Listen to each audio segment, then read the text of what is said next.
2 weeks before her wedding, Emma Collins decided it was time to replace her old phone. The screen barely worked, the battery died every few hours, and she wanted a fresh start before beginning a new chapter of her life. She ordered a new smartphone online, paid for it with her own card, and waited excitedly for 3 days. She had no idea that this small purchase would become the moment everything finally fell into place. When the courier rang the doorbell, Emma was in the kitchen unpacking groceries. Her fiancé, Alex Turner, opened the door. The courier handed him the box, and before Emma could even step forward, Alex said casually, almost cheerfully, "Give it to my mom. She's the one in charge here now." Emma froze. On the white couch in the living room sat Susan Turner, Alex's mother, stretched out comfortably as if the apartment belonged to her. She was eating Emma's expensive Belgian chocolates, unwrapping them slowly,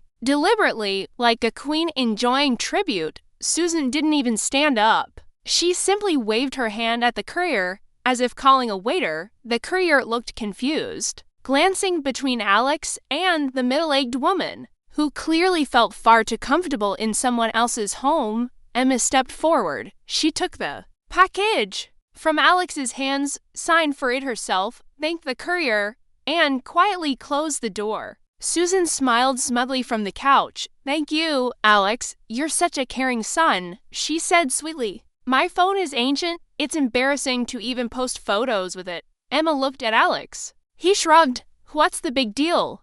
Mom's wanted a new phone for ages. I'll buy you one later." Later. That word again, later, Alex would find a real job. Later, he would repay the money he borrowed. Later, later, later. Emma smiled, the same professional smile she used at the bank when denying loans to overly confident clients. "Susan, wonderful idea," she said calmly. "Just one small problem. This phone is ordered in my name and paid for with my card. And I have a strange habit. I use the things I buy myself." Susan stopped chewing. "But don't worry," Emma continued sweetly. "Alex promised to buy you one. He can do it today.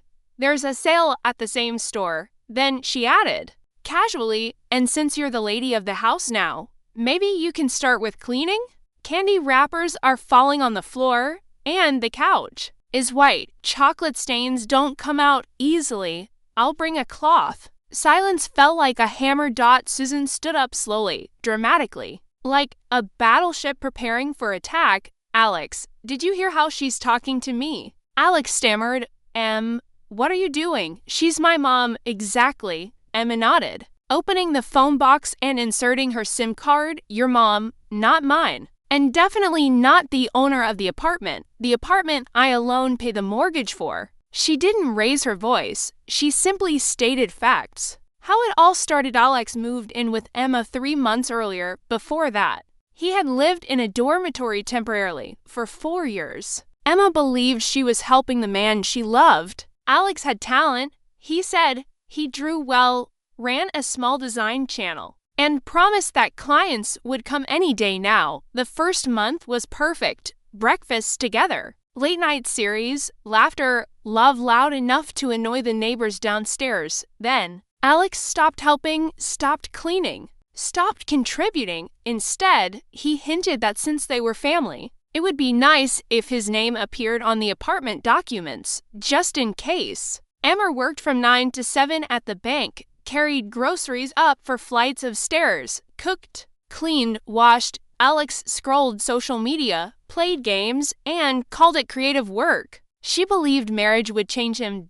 Then Susan Turner arrived, first on weekends. Then, with her own key, Alex had made a copy just in case. She criticized everything: the curtains, the food, Emma's age, her lack of pregnancy.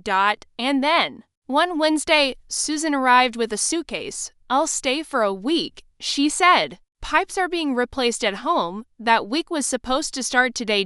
And today, Emma finally said no. The choice after the phone incident. Alex tried to talk. Susan cried, accused, played the victim. Emma listened quietly. Then she said, "I'm not choosing between you and your mother. I'm choosing myself." Alex laughed. Susan followed, complaining loudly about her son's ruined life. Emma sat alone on her clean white couch and breathed freely for the first time in months. The wedding was canceled. The locks were changed. The dress was returned. The silence was priceless. Months passed. Emma got promoted, traveled, lived, loved her peace. A year later, she smiled, remembering the girl who once stood shaking with a phone box in her hands. That girl was scared. Now she was free.